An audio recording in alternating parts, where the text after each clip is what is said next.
અમદાવાદમાં 15 દિવસમાં બીજું સરપ્રાઇઝ કોમ્બિંગ 400 પોલીસ કર્મચારીઓની ટીમે જુહાપુરામાં ગુનેગારોને દબોચી પાડ્યા।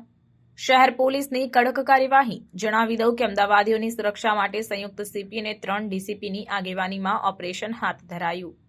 જાહેર સુરક્ષા વધારવા અને ગુનાહિત પ્રવૃત્તિઓને કાબૂમાં લેવા માટે અમદાવાદ શહેર પોલીસ દ્વારા ગતરાત્રે સરપ્રાઇઝ કોમ્બિંગ ઓપરેશન હાથ ધરવામાં આવ્યું હતું।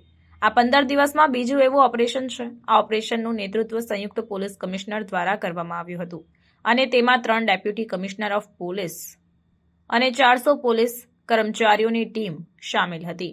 આ ઓપરેશનમાં જુહાપુરા સહિતના વિવિધ વિસ્તારોને ટાર્ગેટ કરવામાં આવ્યા હતા, જ્યાં અનેક ગુનેગારોને પકડી પાડવામાં આવ્યા।